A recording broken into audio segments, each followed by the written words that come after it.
میرا جینا میرا مرنا الہی تیری خاطر ہو۔ میرا جینا میرا مرنا وَلَا تَمُوتُنَّ إِلَّا وَأَنْتُمْ مُسْلِمُونَ۔ وقال تعالی انما يتقبل الله من المتقين۔ وقال النبي صلی اللہ علیہ وسلم عليك بتقوى الله فإنه رأس الأمر كله۔ سبحان ربك رب العزة عما يصفون وسلام على المرسلين والحمد لله رب العالمين۔ اللهم صل على سيدنا محمد وعلى آل سيدنا محمد وبارك وسلم۔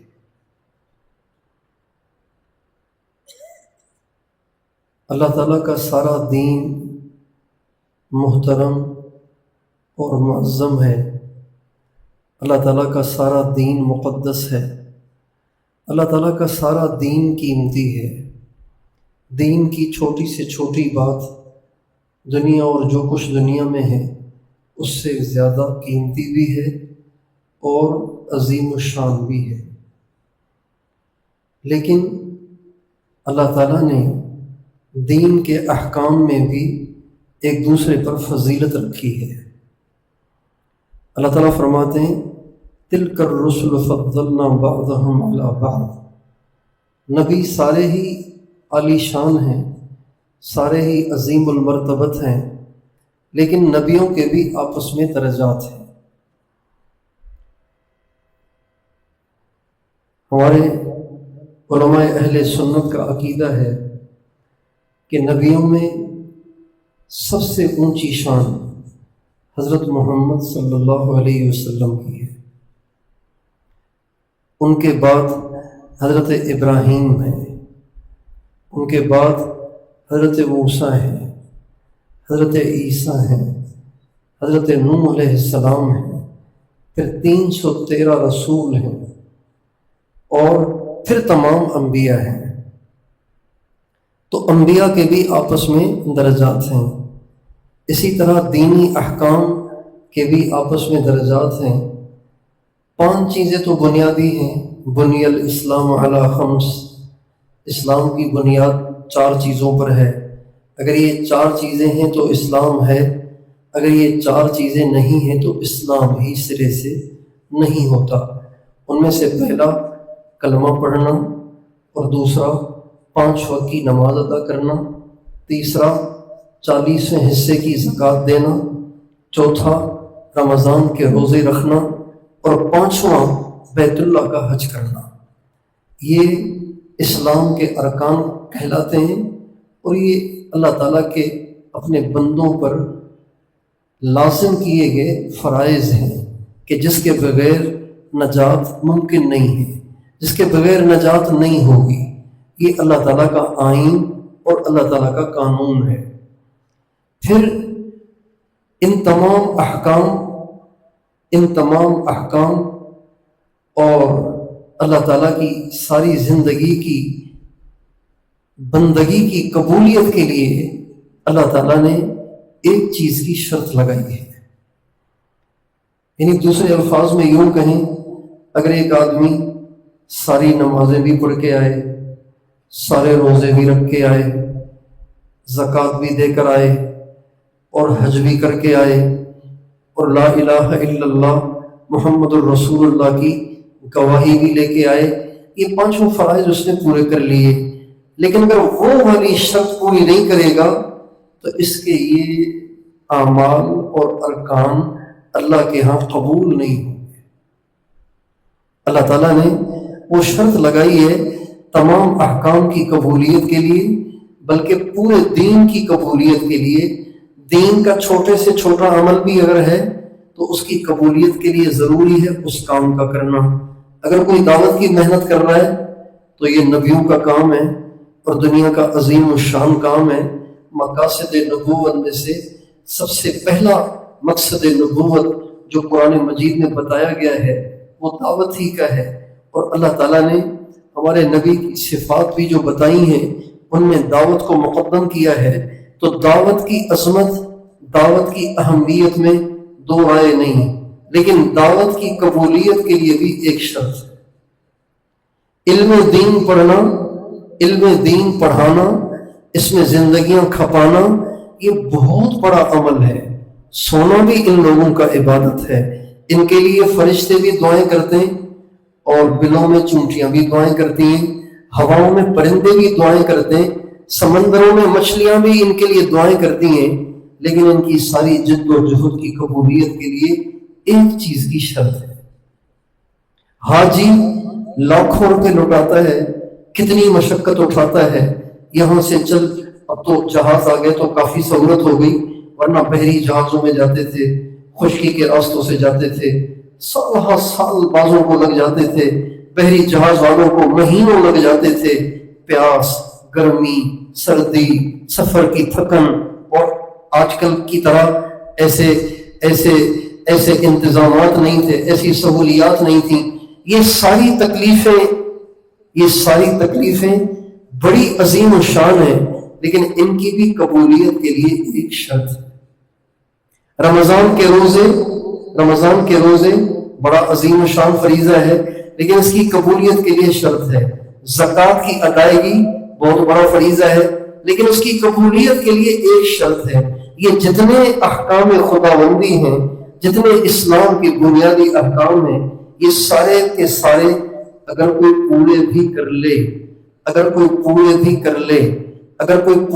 کر لے، اپنا سب کچھ من تن دھن لٹا دے اور لگا دے، لیکن وہ والی شرط اگر پوری نہیں کرے گا تو اللہ تعالیٰ کے ہاں اس کی یہ ساری کی ساری محنتیں دھری کی دھری رہ جائیں گی۔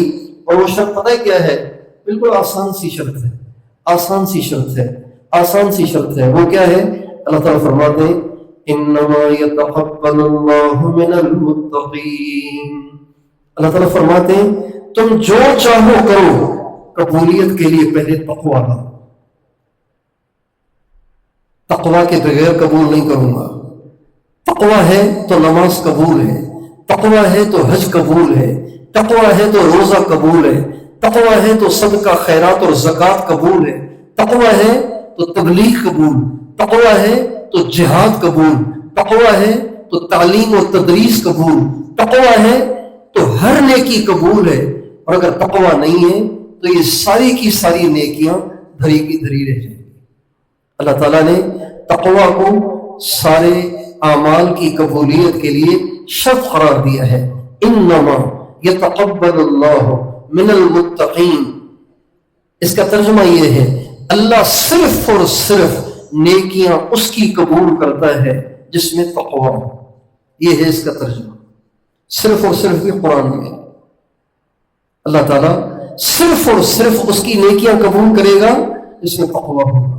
تقویٰ نہیں ہوگا تو ہمارے نبی نے سنایا کہ قیامت کے دن سب سے پہلے جن لوگوں کا حساب ہوگا وہ فساق اور فجار اور بے دین اور دنیا دار اور بازاری لوگ نہیں ہوں گے۔ یہ تین قسم کے لوگ ہوں گے، اور یہ تینوں کے تینوں دین کے کسی بڑے شعبے کو لیے ہوئے ہوں گے۔ سب سے پہلے قیامت کے دن جن کا حساب ہوگا، سب سے پہلے جن کو میدان محشر میں بلا کر رسوا کیا جائے گا اور ان سے جہنم کی آگ کا افتتاح کیا جائے گا، وہ تینوں دیندار ہوں۔ ایک عالم، ایک مجاہد، دین کی محنت کے لیے جان تک کی بازی لگا دینے والا شہید، اور تیسرا اپنے مال کو اللہ کے نام پہ پانی کی طرح لٹانے والا، بہانے والا۔ یہ تینوں دین کے بہت بڑے عظیم و شان شعبے ہیں، لیکن جہنم کا افتتاح ان سے ہوگا، اس لیے کہ جہاد تو کیا، دین کے لیے جان تو دے دی، لیکن تقویٰ پیدا ہی نہیں کیا۔ علم تو پڑھایا، تقویٰ پیدا ہی نہیں کیا۔ مال تو بہت لگایا، لیکن تقویٰ سیکھا ہی نہیں۔ اس لیے نبی کریم صلی اللہ علیہ وسلم کی خدمت اقدس میں کوئی بھی اگر نصیحت کی درخواست کرتا تھا تو آپ عموماً جو نصیحت ان لوگوں کو کیا کرتے تھے ان میں پہلی نصیحت یہ ہوا کرتی تھی علیک بتقوی اللہ، تقوی کو لازم پکڑنا۔ حضرت ابو ذر غفاری نے ہمارے نبی سے پوچھا، اب ابو ذر غفاری کتنے بڑے آدمی ہیں، ابو ذر غفاری کتنے بڑے آدمی ہیں؟ حضرت علی کا ارشاد ہے ابو ذر اپنے سینے میں اس علم کو لیے ہوئے ہیں جس علم کو سیکھنے سے دنیا عاجز ہے۔ ہمارے نبی سفر میں تھے، صحابہ ساتھ تھے، حضرت ابو ذر بھی ساتھ تھے۔ راستے میں حضرت ابو ذر کی جو سواری تھی وہ کمزور پڑ گئی، بہت سست رفتار سے چل رہی تھی، چلی نہیں رہی تھی۔ حضرت ابو ذر غفاری نے کسی سے سوال نہیں کیا اور کسی کو آواز دے کے اپنا سامان اس کی سواری پہ نہیں اٹھوایا، بلکہ سواری پہ جو سامان لگا ہوا تھا، آپ لوگ اس طرف توجہ نہ رکھیں، ادھر رکھیں، سواری پہ جو سامان لگا ہوا تھا وہ سارا سامان اٹھا لیا اپنی کمر پر اور پیدل چلنا شروع کر دیا۔ اللہ کے نبی نے چلتے چلتے چلتے چلتے آگے سفر میں پوچھا، بھائی ابو ذر نظر نہیں آ رہا، ابو ذر کہاں ہے بھائی؟ پتہ نہیں کہاں چلا گیا، ساتھ تو تھا، پیچھے رہ گیا کہیں۔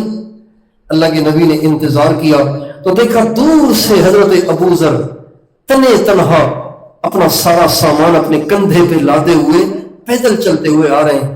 آپ نے فرمایا اللہ ابو ذر پہ رحم کرے، چلتا بھی اکیلا ہے، مرے گا بھی اکیلا، اٹھے گا بھی اکیلا۔ اللہ ابو ذر پہ رحم کرے، چلتا بھی اکیلا ہے، مرے گا بھی اکیلا، اٹھے گا بھی اکیلا۔ ہمارے نبی کو حضرت ابو ذر سے بہت محبت تھی۔ حضرت ابو ذر جیسے جلیل القدر صحابی اللہ کے نبی سے نصیحت کی درخواست کر رہے ہیں تو پہلی نصیحت اللہ کے نبی نے جو حضرت ابو ذر غفاری سے کی وہ یہ تھی علیک بتقوی اللہ فإنہ رأس الامر کلہ۔ ابو ذر تقوی کو لازم پکڑنا، اس لیے کہ سارے دین کے لیے تقوی ایسے ہے جیسے سر ہوتا ہے جسم کے لیے۔ جسم ہوتا ہے نا، اس میں ہاتھ بھی ہیں، پاؤں بھی ہیں، پیٹ بھی ہے، پیٹھ بھی ہے، گردے بھی ہیں، پھیپھڑے بھی ہیں، مثانہ بھی ہے، میدا بھی ہے، بہت کچھ ہے۔ یہ سارا دھڑ ہے، اس سارے دھڑ کی اتنی قیمت نہیں ہے جتنی سر کی قیمت ہے۔ بازو کٹ جائے گا ٹھیک ہے، جسم انسان باقی ہے۔ گردے فیل ہو جائیں، دونوں نکل جائیں، ایک اور ڈال لیا جائے، انسان پھر بھی ہے۔ پھیپھڑے متاثر ہو جائیں، انسان پھر بھی ہے۔ دل کے سارے ہی وال بند ہو جائیں، انسان پھر بھی ہے۔ میدا کام چھوڑ جائے، مثانہ کام چھوڑ جائے، آنتیں کام چھوڑ جائیں، انسان پھر بھی ہے۔ لیکن اگر سر ہی نہ رہے تو پھر تو انسان نہیں ہے نا۔ ہمارے نبی فرماتے ہیں پورے دین کے لیے تقوی ایسے ہے جیسے جسم کے لیے سر ہوتا ہے۔ اس سے آپ تقوی کی اہمیت کو سمجھیے کہ تقوی کتنا ضروری ہے کیا وہ آگے آئے گا۔ پہلے یہ دیکھیے کہ تقوی کتنا اہم ہے، تقوی کتنا اہم ہے، متقی ہونا کتنا ضروری ہے۔ علیک بتقوی اللہ، ابو ذر تقوی کو لازم پکڑنا، اس لیے کہ سارے دین کا سر وہ تقوی ہے۔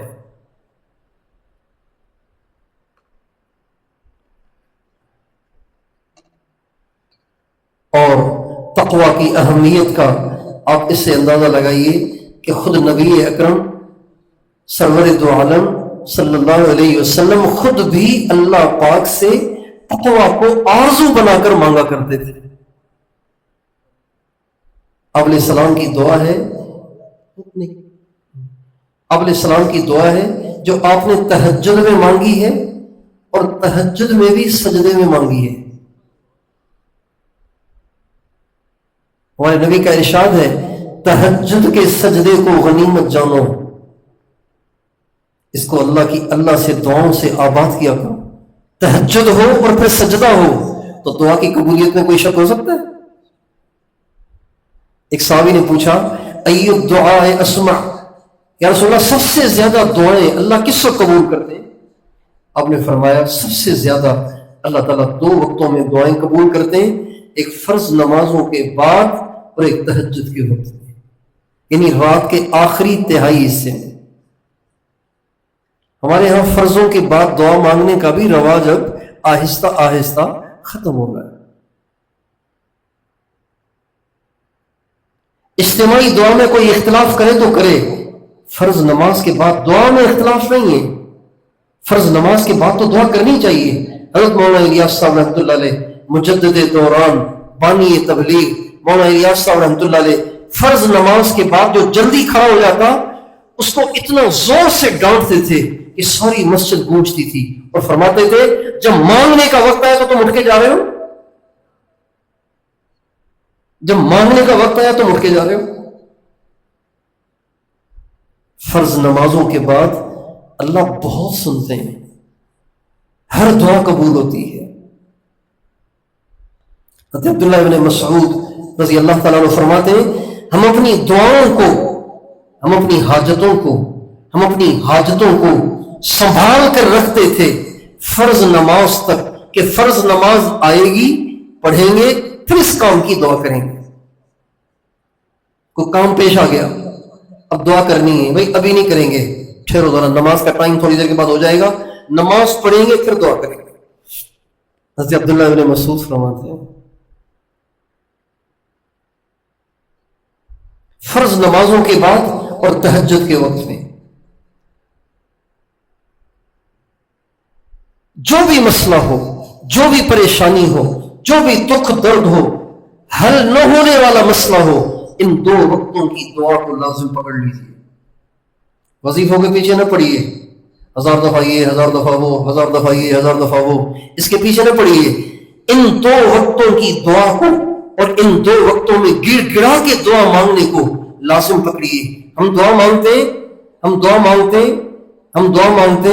تو ہماری دعا گویا اللہ تعالیٰ کو کام دینا ہوتا ہے، اللہ تعالیٰ کو آرڈر کرنا ہوتا ہے کہ اللہ یہ بھی کر دے، یہ بھی کر دے، یہ بھی کر دے، چلو جی۔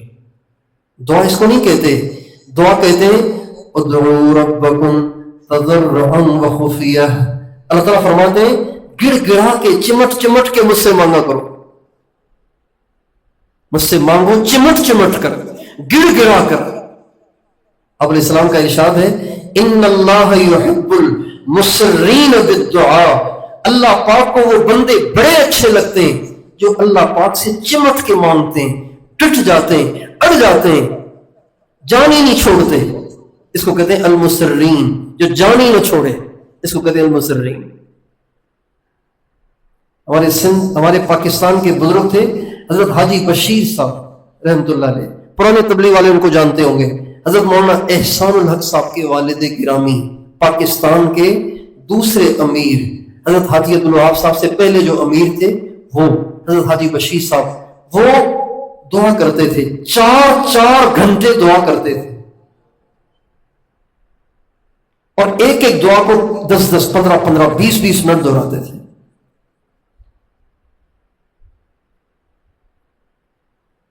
مثلا یا اللہ رائے کا اجتماع ہے، اس کی حفاظت فرما، یا اللہ رائے کا اجتماع ہے، اس کی حفاظت فرما، یا اللہ رائے کا اجتماع ہے، اس کی حفاظت فرما، یا اللہ رائے کا اجتماع، 15 منٹ۔ مثلا جس دعا کو لیا 15 منٹ، چل 4.5 گھنٹے وہ دعا مانگا کرتے تھے۔ جب ان کا انتقال ہوا تو ان کے فرزند ارجمن حضرت شیخ الحدیث مولانا محمد زکریا صاحب کے تلمیذ رشید اور خلیفہ مجاز اور شیخ الحدیث حضرت مولانا احسان الحق صاحب نے بیان کیا۔ مولانا اس وقت پاکستان میں نہیں تھے، حج پہ گئے ہوئے تھے۔ جب تشریف لائے تو آ کے بیان کیا، بیان میں فرمانے لگے بھائیو، مجھے اس کا دکھ نہیں کہ میرا باپ چلا گیا، مجھے اس کا دکھ نہیں کہ پاکستان کا امیر چلا گیا، مجھے اس بات کا دکھ ہے کہ ایک دعا مانگنے والا چلا گیا۔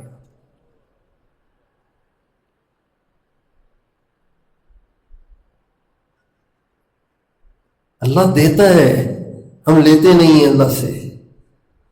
اللہ خوب دیتا ہے لیکن ہم لینے والے ہیں ہی نہیں۔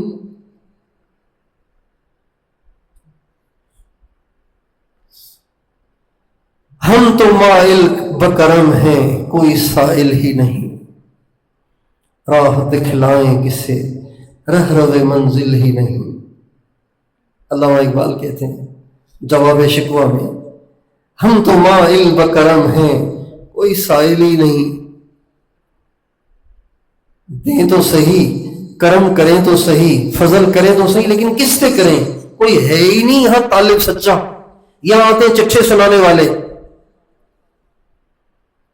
سبق سنانے والے، فارملٹی کے لیے ہاتھ اٹھانے والے. یہ سائل تھوڑی ہیں، فنکار ہیں. یہ فنکار ہیں، یہ سائل نہیں ہے. سائل وہ ہوتا ہے جب تک اس کا سوال پورا نہ ہو، اسے چین نہ آئے.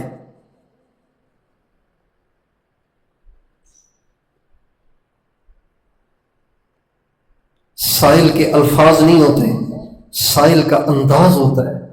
سائل کے الفاظ نہیں ہوتے، سائل کی کیفیت ہوتی ہے. اور یہ صاحب فرماتے تھے اللہ سے ایسے مانگو جیسے بچہ ماں سے چمٹ کے مانگتا ہے. پھر یوں کہتے تھے، تم نے دیکھا نہیں بچہ کیسے مانگتا ہے؟ دے دے دے دے دے دے دے دے دے دے دے دے، پیچھے پڑا رہتا ہے. اللہ تعالیٰ اپنے نبی کے صحابہ کی صفات کو قرآن میں بیان کرتے ہیں. ان میں سے ایک صفت یہ بھی بیان کرتے ہیں کہ یہ دعائیں بہت کرتے ہیں. تتجافى جنوبهم عن المضاجع يدعون ربهم خوفا وطمعا واصبر نفسك مع الذين يدعون ربهم بالغداة والعشي.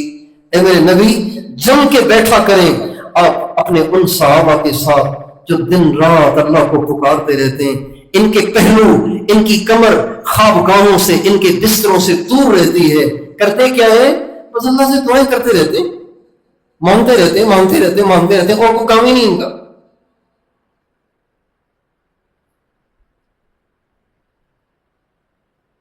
ہمارے نبی نے تہجد کا وقت ہے مانگنے کا.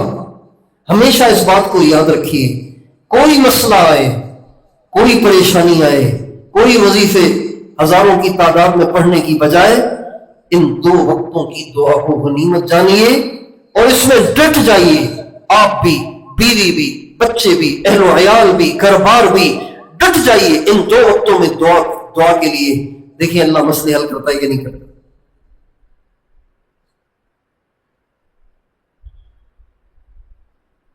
ہمارے نبی نے ہمیں یہ درس دیا ہے، یہ تعلیم دی ہے. ہمارے نبی نے تہجد کے وقت کا انتخاب کیا. پھر تہجد کے وقت میں بھی سجدہ، جس میں سب سے زیادہ بندہ اللہ کے قریب ہوتا ہے. سب سے زیادہ اللہ کے قریب بندہ کب ہوتا ہے؟ جب کس حال میں ہوتا ہے؟ سب بتائیے. سجدے لمبے کیا کریں، چھوٹے چھوٹے سجدے نہ کیا کریں، لمبے کریں. سر جھکا ہوا ہے، مٹی میں رکھا ہوا ہے، فرش پہ ٹکا ہوا ہے، اللہ کے سامنے. اللہ دیکھ رہا ہے. اقرب ما يكون العبد من ربه وهو ساجد. بندہ سب سے زیادہ اللہ تعالیٰ کے قریب اس وقت ہوتا ہے جب سجدے میں ہوتا ہے. سب سے زیادہ اس وقت قریب ہوتا ہے. ہمارے نبی نے تہجد کے وقت کا انتخاب کیا جو قبولیت والا، اور ہمارے نبی نے سجدے کا انتخاب کیا کہ جس وقت دعا سب سے زیادہ قبول ہوتی ہے. اور اس میں دعا کیا مانگ رہے ہیں پتہ ہے؟ دعا کیا مانگ رہے ہیں؟ اللہم آت نفسی تقواہا وزکہا انت خیر من زکاہا انت ولیہا ومولاہا. یہ ہمارے نبی کی دعا ہے جو ہمارے نبی نے تہجد میں سجدے میں مانگی ہے. اے اللہ مجھے تقویٰ دے دے، میرے نفس کو تقویٰ دے دے اور اسے پاک کر دے ساری برائیوں سے، بے شک تو سب سے اچھا پاک کرنے والا ہے. دعا کے لیے ٹائم اور ہیئت کے انتخاب سے آپ اس دعا کی اہمیت کا اندازہ لگائیے. تہجد کا وقت اور سجدے کی حالت، اس میں جو دعا ہمارے نبی مانگ رہے ہیں، اتنے اچھے وقت کا انتخاب کر کے، اتنی اچھی ہیئت کا انتخاب کر کے، تو وہ دعا بھی تو ایسی ہوگی نا. اس میں مانگ کیا رہے؟ تقویٰ. یہ اپنی امت کو سکھا رہے ہیں کہ تقویٰ کو غیر معمولی نہ سمجھنا، تقویٰ کو ہلکا نہ سمجھنا. یہ سارے دین کا سر ہے، اس کو مانگنے کے لیے تہجد کے وقت کا انتخاب کیا جا رہا ہے اور سجدے کی ہیئت کا انتخاب کیا جا رہا ہے۔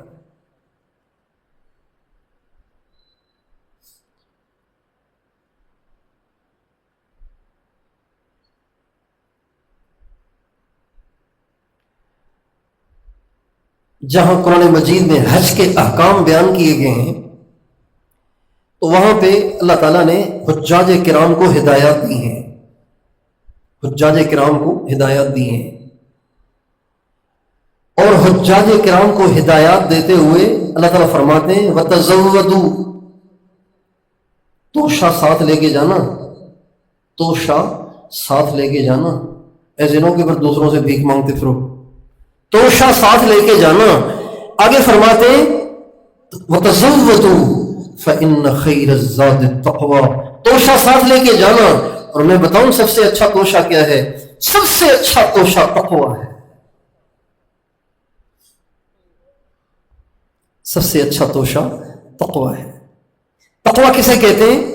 حضرت عمر رضی اللہ عنہ نے حضرت ابی بن کعب رضی اللہ عنہ سے، جو اس امت کے سب سے بڑے قاری ہیں، قاری سے مراد عالم ہوتا ہے، صحابہ کے زمانے میں قاری سے مراد جو اچھے طرز میں قرآن پڑھے اس کو قاری نہیں کہتے تھے، حضرت صحابہ کرام کے زمانے میں قاری اسے کہتے تھے جو بڑا عالم ہوتا تھا، اس کو قاری کہتے تھے۔ امت کے بڑے عالم ہیں حضرت ابی بن کعب، قرآن کو سب سے زیادہ جاننے والے۔ تو حضرت ابی بن کعب رضی اللہ عنہ سے حضرت عمر نے پوچھا کہ ابی، یہ تو بتاؤ تقویٰ کیا چیز ہے؟ بہت تذکرہ ہے قرآن میں تقویٰ کا، یہ تقویٰ ہے کیا؟ حضرت عمر نے پوچھا حضرت ابی بن کعب سے کہ اس کی ذرا وضاحت کریں، تقویٰ کیا چیز ہے؟ تو حضرت ابی بن کعب نے کہا امیر المومنین، کبھی آپ ایسی چھوٹی پگڈنڈی سے گزرے جس کے دونوں طرف جھاڑیاں ہوں، کانٹے دار جھاڑیاں ہوں، کہاں آپ کیسے گزرتے ہیں؟ پتلی، اگر پتلی رستی ہو، پتلا سا راستہ ہو اور دونوں طرف کانٹے دار جھاڑیاں ہوں تو اپنے دامن کو سمیٹ کے گزرتا ہوں، ادھر سے بھی بچتا ہوں ادھر سے بھی بچتا ہوں کہ کہیں میرا دامن کسی جھاڑی سے الجھ نہ جائے۔ حضرت ابی بن کعب کہنے لگے امیر المومنین، بس اسی کا نام تقویٰ ہے کہ آپ اس دنیا میں رہتے ہوئے اپنے دامن کو اللہ کی نافرمانی سے بچاتے ہوئے اپنی زندگی کا ٹائم پاس کر دیں، اپنی زندگی گزار جائیں کہ کہیں اللہ کی نافرمانی کہیں ہم سے سرزد نہ ہو جائے اور کہیں ہمارا دامن اللہ کی نافرمانی سے داغدار نہ ہو جائے۔ اس طرح زندگی گزار کے چلے جانا، اس کا نام ہے تقویٰ۔ تقویٰ اس کو کہتے ہیں کہ زندگی ایسی گزارنا کہ جس میں اللہ کی کوئی نافرمانی نہ ہو، اس کو کہتے ہیں تقویٰ۔ نظر بھی گناہ سے بچ رہی ہو، زبان بھی گناہ سے بچ رہی ہو، کان بھی گناہ سے بچ رہے ہوں، ہاتھ بھی گناہ سے بچ رہے ہوں، پاؤں بھی گناہ سے بچ رہے ہوں، شرمگاہ بھی گناہ سے بچ رہی ہو، دل اور دماغ اور سوچ بھی، نیت بھی گناہوں سے بچ رہی ہو، اس کو کہتے ہیں تقویٰ۔ جب یہ قرآن پاک کی آیت نازل ہوئی یا ایھا الذین آمنوا اتقوا اللہ حق تقاتہ ولا تموتن الا وانتم مسلمون، جب یہ آیت نازل ہوئی تو صحابہ بہت پریشان ہوئے، چونکہ اللہ نے فرمایا کہ تقویٰ ایسا اختیار کرو کہ تقویٰ کا حق ادا ہو جائے۔ اب حق کون ادا کرے گا؟ حق کون ادا کرے گا؟ بھائی ہم تو دنیا میں رہتے ہیں، اگر چھینٹا پڑ ہی جاتا ہے، کہیں نہ کہیں کوئی چوک ہو ہی جاتی ہے، تو ایسا تقویٰ کہاں سے آئے گا کہ حق ادا ہو جائے؟ جب صحابہ پہ یہ آیت بہت زیادہ شاق گزری تو اللہ تعالیٰ اپنے نبی سے پیار تو کرتے تھے نا، پھر اپنے نبی کے طفیل اپنے نبی کے ساتھیوں سے بھی پیار کرتے تھے، تو اللہ تعالیٰ نے صحابہ کرام کے دل کی گرانی کو جان کر اگلی آیت اتار دی فَاتَّقُوا اللَّهَ مَا اسْتَطَعْتُمْ، متقی بنو، تقویٰ اختیار کرو، جتنا کر سکو اتنا تو کر لو۔ حق ادا نہیں ہو سکتا، جتنا کر سکتے تو اتنا تو کر لو نا۔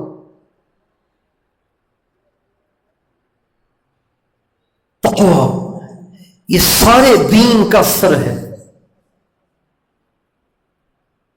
آج شیطان نے ایسی محنت کی ہے امت مسلمہ کے معاشرے پر، آج ہمارے معاشرے پر شیطان نے اور شیطان کے کارندوں نے ایسی محنت کی ہے کہ ہر طرف کبائر کا ماحول بنا ہوا ہے. کبائر، کبیرہ گناہ، ایسی بے حیائی اور ایسی بے دینی اور ایسی نافرمانی کی فضا بنی ہوئی ہے کہ اب لوگ نافرمانی کو نافرمانی بھی نہیں سمجھتے. جھوٹ کو کہتے ہیں مذاق میں کہہ رہا ہوں، بندہ سچ کہہ رہا ہوں. جھوٹ تو بول لیا نا، مذاق اور سچ کیا ہوتا ہے؟ غیبت کرتے ہیں، کہو تو کہتے ہیں سچ تو کہہ رہا ہوں، میں تو اس کے سامنے بھی کہہ سکتا ہوں. نہ ماں باپ سے بات کرنے کی تمیز ہے، نہ بیوی کے ساتھ حسن سلوک کرنے کا طریقہ ہے، اور نہ اللہ کی مخلوق کے ساتھ رویہ اور سلوک رکھنے کا سلیقہ حاصل ہے.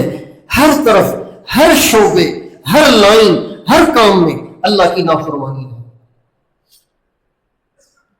اور اس کا نتیجہ یہ ہے کہ آج ہم ایسے مسائل میں گرفتار ہیں کہ اس سے نکلنے کا ہمیں راستہ بھی نظر نہیں آ رہا. ہر آدمی پریشان ہے، ہر آدمی پریشان ہے. آپ مالداروں سے پوچھئے، وہ خوش نہیں ہیں. آپ ان کی گاڑیوں کو دیکھ کے یہ نہ سمجھیں کہ وہ خوش ہیں. آپ ان کے بنگلوں کو دیکھ کے یہ نہ سمجھیں وہ خوش ہیں. آپ ان سے پوچھیں تو صحیح کیا ان کے دل میں زخم ہے.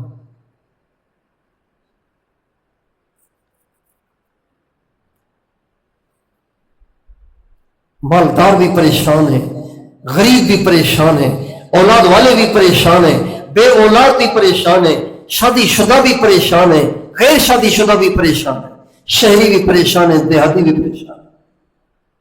یہ سب نتیجہ ہے تقوی کو چھوڑنے کا. جب آدمی تقوی کی زندگی چھوڑتا ہے، اللہ تعالیٰ اس کی زندگی کو اجیرن کر دیتے ہیں، اس کی زندگی کو بے سکون کر دیتے ہیں، اس کی زندگی کا لطف لوٹ لیتے ہیں، اس کی زندگی کا اطمینان سلب کر لیتے ہیں جب آدمی تقوی کی زندگی چھوڑتا ہے. ہر آدمی کے ساتھ مشکلات ہیں. کوئی بزرگ آ جائے تو ہر آدمی ایک الگ نوعیت کا مسئلہ لے کے آتا ہے کہ اس مسئلے کے لیے دعا کریں، اس مسئلے کے لیے دعا کریں، اس مسئلے کے لیے دعا کریں.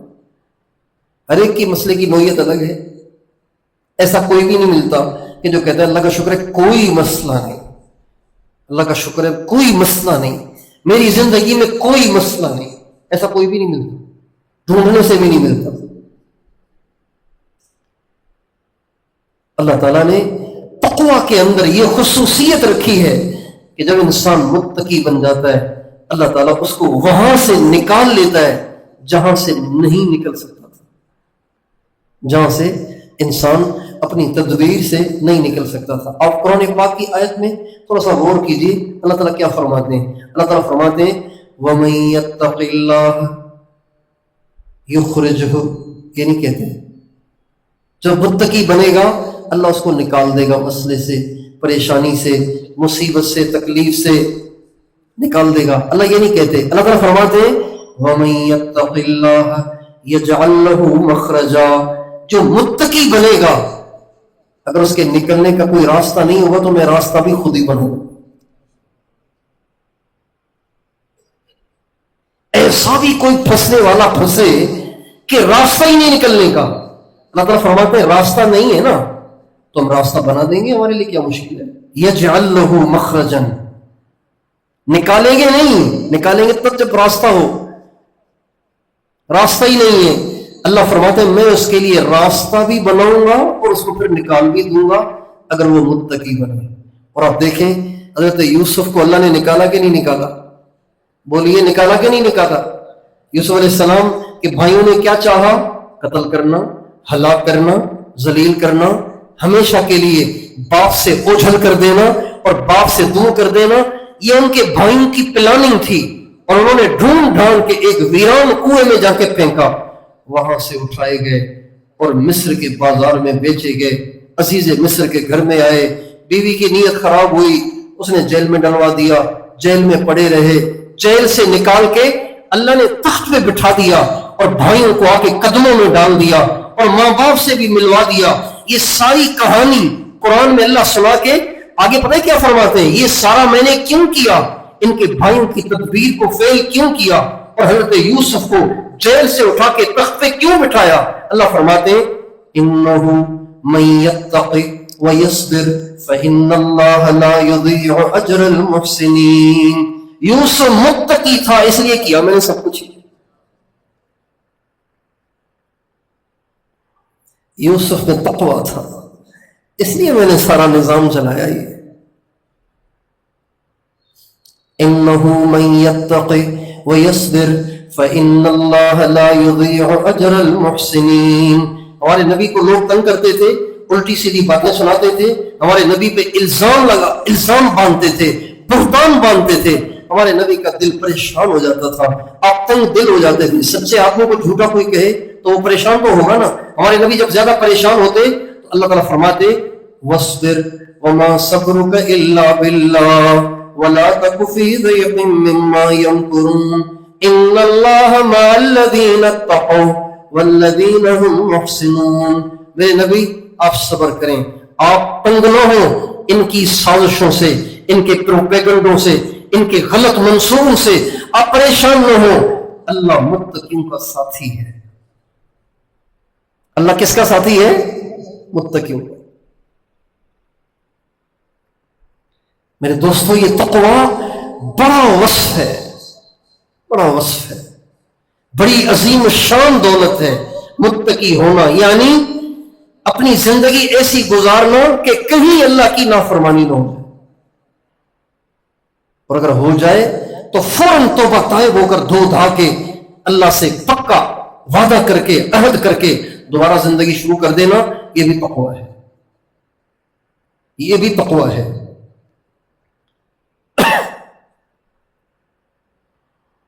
یہ تقوی نہیں ہے کہ غلطی بھی کرے اوپر سے صفائیاں بھی پیش کرے اور دلائل بھی دے، حجت بازی بھی کرے جیسے آج کل ہم کرتے ہیں. بھائی آپ غیبت کیوں کر رہے ہیں؟ کہ جی میں تو اس کے سامنے بھی کہہ سکتا ہوں.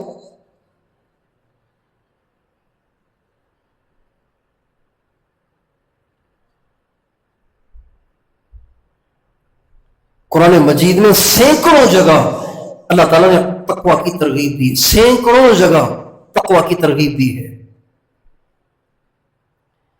اچھا چاہتا تو ہر کوئی ہے نا کہ میں متقی بن جاؤں، لیکن گناہ چھوٹتا ہی نہیں ہے. کیا کریں، ماحول ایسا ہے، بچپن کی عادتیں ہیں، اب کیسے چھوٹیں؟ تقوی چاہتا تو ہر کوئی ہے کہ میں بالکل گناہ نہ کروں، اللہ کا ولی بن جاؤں، لیکن اب چھوٹیں بھی تو نا، چھوٹ ہی نہیں رہے، چھوٹتے ہی نہیں ہے. کہیں نہ کہیں کوئی نہ کوئی ہو ہی جاتا ہے اور احساس بھی نہیں ہوتا، پھر آدمی کرتا رہتا ہے. تو اللہ تعالیٰ نے اس کا بھی علاج بتایا، جیسے حضرت مولانا اظہار الحسن صاحب نے ابھی بتایا. قرآن پاک کی آیت پڑھی، اس آیت میں اللہ فرماتے ہیں یا ایھا الذین آمنوا اتقوا اللہ، اے ایمان والو متقی بنو. کیسے بنے؟ وکونوا مع الصادقین، متقیوں کے ساتھ کچھ وقت گزار لو تو تم بھی متقی ہو جاؤ گے.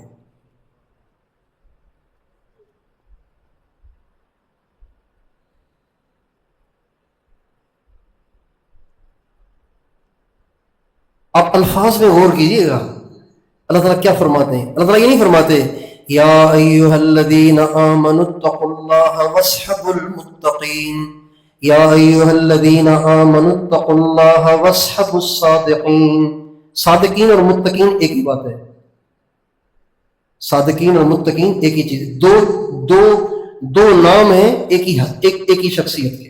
اللہ تعالیٰ فرماتے ہیں اولئک الذین صدقوا وَأُولَئِكَ هُمُ الْمُتَّقُونَ. متقی اور صادق ایک ہی بات ہے، یہ دو نام ہیں ایک ہی شخصیت کے، ایک ہی وصف کے.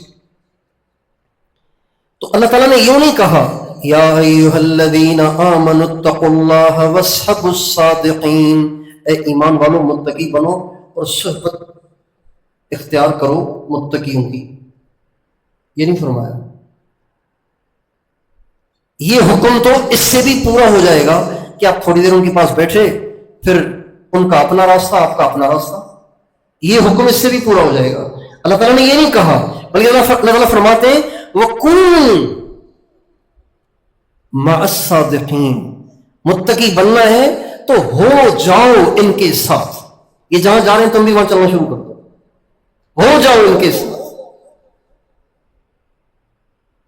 چنانچہ صحابہ واقعی حضور کے ساتھ ہو گئے تھے، حضور کے ساتھ، بولیے حضور کے ساتھ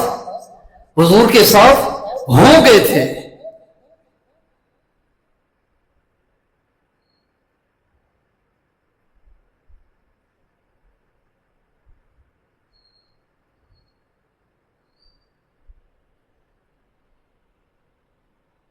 حضرت ابو خیثمہ رضی اللہ تعالیٰ عنہ،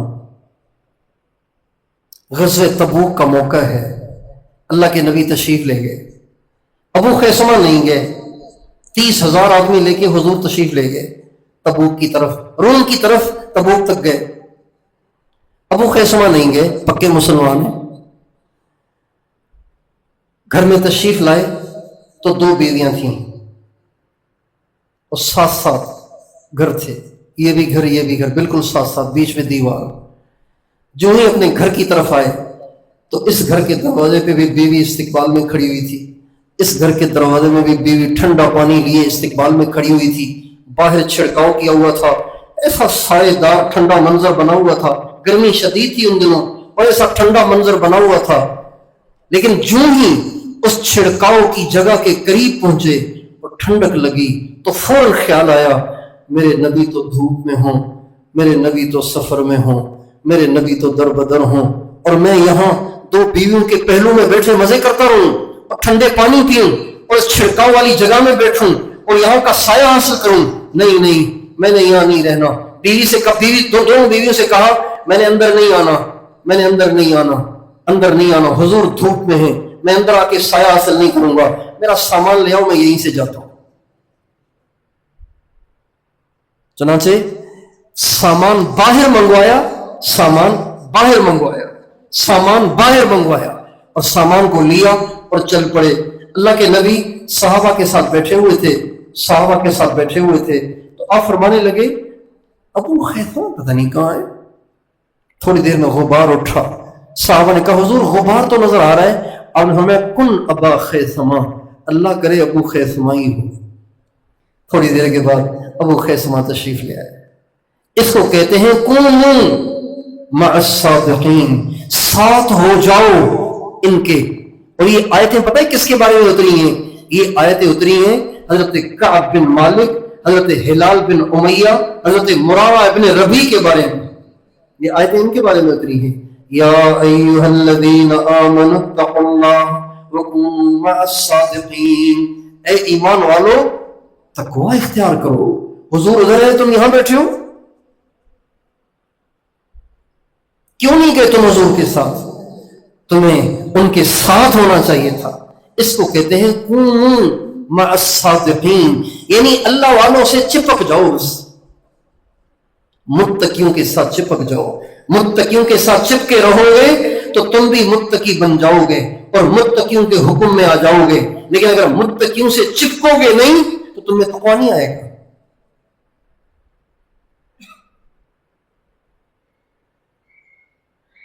تقویٰ صحبت کے بغیر نہیں آتا، تقویٰ اہل اللہ کی صحبت کے بغیر نہیں آتا۔ اللہ تعالیٰ نے ہر چیز کا ایک الگ اثر رکھا ہے، ہر چیز کا اثر ایک جیسا نہیں ہوتا، ہر چیز کا اثر ایک جیسا نہیں ہوتا۔ دودھ کا اثر اور ہے، پانی کا اثر اور ہے۔ اگر کوئی کہے بھئی دودھ میں جو ہے وہ پانی میں تھوڑی ہے، تو اس کا مطلب یہ نہیں کہ پانی غیر اہم ہے، پانی پھر پانی ہے، مگر دودھ بھی پھر دودھ ہے۔ روٹی کا الگ ہے، آپ چاہے کتنا دودھ پی لیں، کتنا پانی پی لیں، لیکن روٹی تو روٹی ہے نا۔ پھل بڑے مفید ہیں، پھل بہت مفید غذا ہیں، لیکن پھل چاہے کتنے ہی کھائیں، پاکستان والوں کا پیٹ گندم کے بغیر نہیں بھرے گا۔ ہم لوگ گئے ساؤتھ افریقہ، اور وہاں ڈبل روٹی، بریڈ، چاول، بریڈ، ساتھی تڑپ گئے یار روٹی کیسے ملے گی بھائی، روٹی تو کہیں سے پیدا کرو، اتنے دن ہو گئے ایسے لگ رہا ہے جیسے کچھ کھایا ہی نہیں۔ روٹی،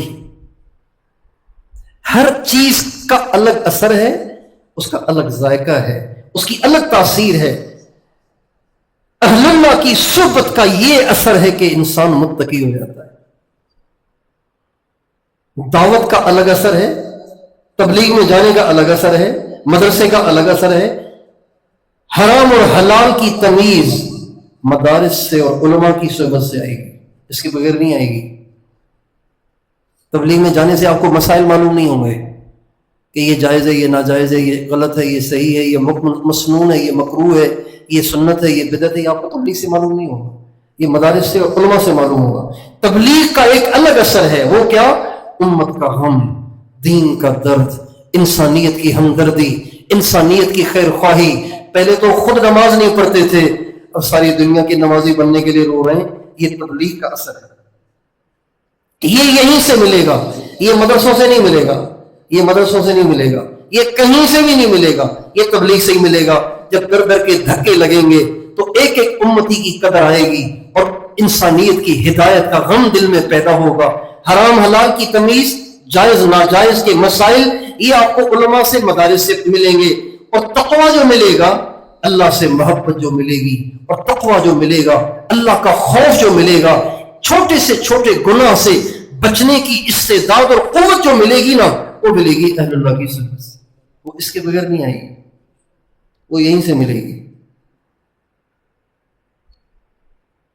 وہ وہاں سے ملے گی، یہ یہاں سے ملے گی، یہ یہاں سے ملے گی.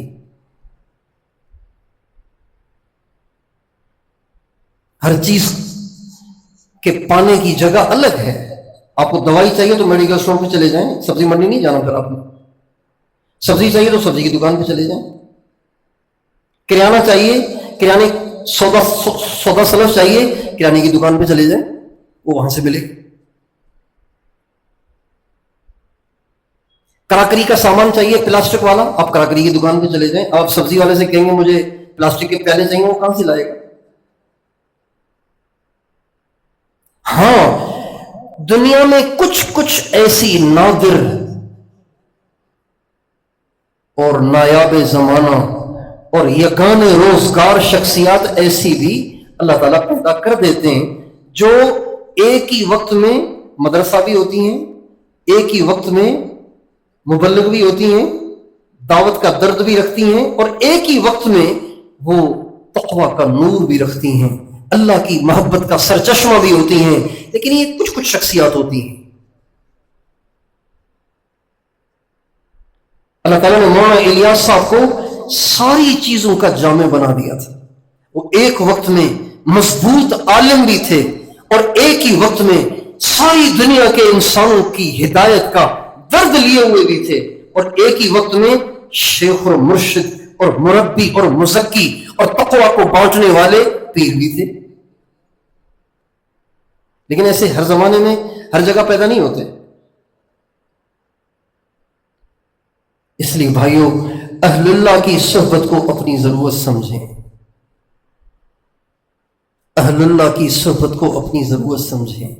اس کے بغیر ریا نہیں نکلے گا، اس کے بغیر دکھاوا ختم نہیں ہوگا، اس کے بغیر نمازوں میں خشوع نہیں آئے گا، اس کے بغیر یہ فضولیات اور لایانی اور یہ موبائل کا غلط استعمال نہیں چھوٹے گا. آزما کے دیکھ لیجیے آپ، نہیں چھوٹے گا اس کے بغیر. یہ ایسے ہی چھوٹے گا. راتوں کی تنہائی میں اللہ کی محبت میں رونا بڑا لذیذ عمل ہے یہ. والذین یبیتون لربهم سجدا وقیاما وعباد الرحمن الذین یمشون علی الارض ہونا وَإِذَا خَاطَبَهُمُ الْجَاهِلُونَ قَالُوا سَلَامًا وَالَّذِينَ يَبِيتُونَ لِرَبِّهِمْ سُجَّدًا وَقِيَامًا وَالَّذِينَ يَقُولُونَ رَبَّنَا اصْرِفْ عَنَّا عَذَابَ جَهَنَّمَ إِنَّ عَذَابَهَا كَانَ غَرَامًا إِنَّهَا سَاءَتْ مُسْتَقَرًّا وَمُقَامًا.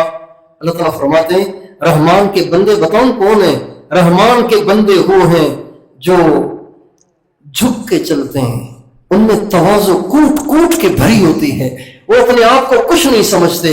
سب سے زیادہ گرا پڑا گنہگار اپنے آپ کو سمجھتے ہیں.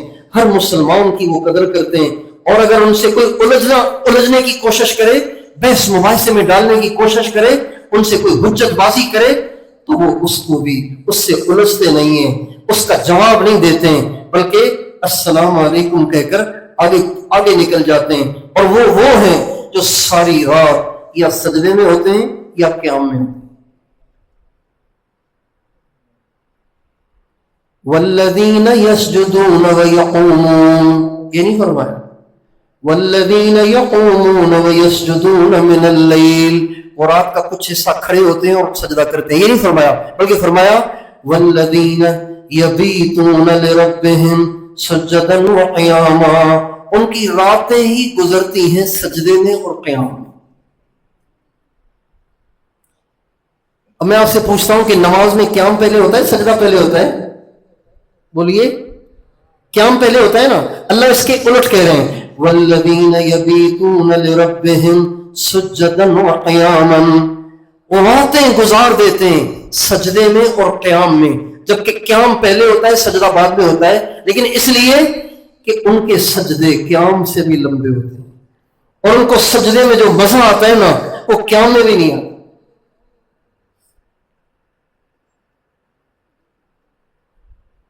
عارف کا لذیذ ترین عمل، سب سے زیادہ فیوریٹ عمل، سب سے زیادہ پسندیدہ ترین عمل عارف کا وہ سجدہ ہوتا ہے.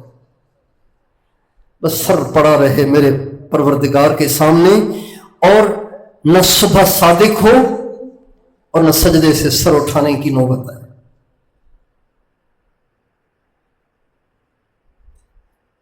ہم نے دنیا کے چسکے چک کے، حرام چسکے چک کے، حرام کاریاں کر کے اپنے اندر کو اتنا بے ذوق کر دیا ہے کہ سجدے میں مزہ ہی نہیں آتا. یہ جو لوگ گھٹکا کھاتے ہیں نا، گھٹکا کھا کے ان کی زبان کا یہ حشر ہو جاتا ہے کہ ان کو کسی چیز میں ذائقہ ہی محسوس نہیں ہوتا. میٹھی چیز کی مٹھاس محسوس نہیں ہوتی ان کو، کھٹی چیز کی کھٹاس محسوس نہیں ہوتی. گھٹکے کھا کے اپنی زبان کا ستیہ ناش کر دیتے ہیں. ہم نے اپنے وجدان کا، اپنے باطن کا ایسا ستیہ ناش کر دیا ہے حرام چسکے چک کے کہ اب ہمیں سجدے میں مزہ ہی نہیں آتا. والذین یبیتون لربہم سجدا وقیاما کانوا قلیلا من اللیل ما یہجعون وبالاسحار هم یستغفرون یا ایہا المزمل قم اللیل الا قلیلا نصفه او انقص منه قلیلا او زد علیہ ورتل القرآن ترتیلا انا سنلقی علیک قولا ثقیلا ان ناشئة اللیل ہی اشد وطئا واقوم قیلا ان لک فی النہار سبحا طویلا واذکر اسم ربک وتبتل الیہ تبتیلا رب المشرق والمغرب لا الہ الا ہو فاتخذہ وکیلا. ان تمام آیات میں اللہ تعالیٰ نے وہ کام بتائے جو اللہ کے عاشق رات کو اٹھ کے کرتے ہیں. وَمِنَ اللَّيْلِ فَتَهَجَّدْ بِهِ نَافِلَةً لَكَ عَسَىٰ أَن يَبْعَثَكَ رَبُّكَ مَقَامًا مَحْمُودًا. کچھ نہ پوچھو، بڑا مزہ ہے رات کو اٹھ کے اللہ کے حضور رونے کا، اللہ کے حضور سجدے میں گر کے گڑ گڑانے کا. وہ مزہ ہے جس کو الفاظ سے بیان نہیں کیا جا سکتا. اللہ ہمیں اس سے آشنا کر دے. یہ صحبت کے بغیر نہیں آئے گا، یہ صحبت سے آئے گا. تو بھئی اہل اللہ کی صحبت کو اپنی ضرورت سمجھیں گے، ہاں اس کی اہمیت کو سمجھیں. کسی چیز کو کسی سے ٹکراؤ مت سمجھیں، کسی چیز کا کسی سے ٹکراؤ مت کیا کریں. بھئی یہ کریں گے تو پھر یہ کیسے ہوگا؟ بھئی میں تو مدرسے میں پڑھتا ہوں اور آپ کہتے ہیں اللہ والوں کی صحبت اختیار کرو، تو پھر تو مدرسہ تو چھوڑنا پڑے گا نا. پھر مجھے نہیں چھوڑنا پڑے گا، میں تو تبلیغ والا ہوں. بھائی آپ مجھے پھر کون سے چکر میں ڈال رہے ہیں؟ میں تو پہلے ہی چلا لگاتا ہوں، سروزہ لگاتا ہوں، 2.5 گھنٹے دیتا ہوں، سارے کام کرتا ہوں. آپ مجھے پتہ نہیں پھر کون سے چکر میں ڈال رہے ہیں. نہیں، یہ الگ الگ چیزیں نہیں ہیں، یہ ساری اکٹھی چیزیں ہیں.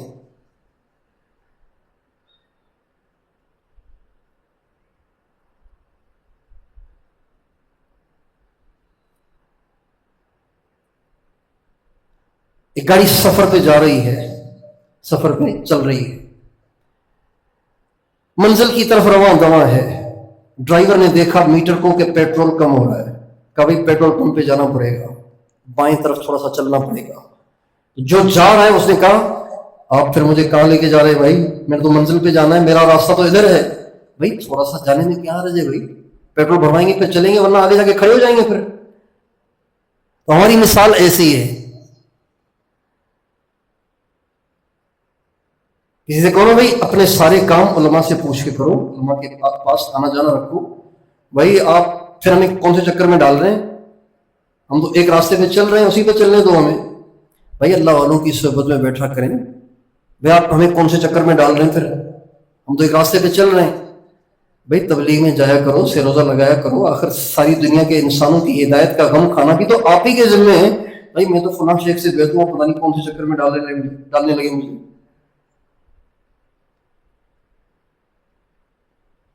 یہ الگ الگ چیزیں نہیں ہیں، یہ سب کٹھی ہیں۔ آپ خود بھی تو مختلف دکانوں پہ جا کے اپنے گھر کا کاروبار چلاتے ہیں نا، سبزی ادھر سے لیتے ہیں اور دوائی ادھر سے لیتے ہیں، بجلی کا بل ادھر پہ لاتے ہیں، گیس کا بل ادھر پہ لاتے ہیں۔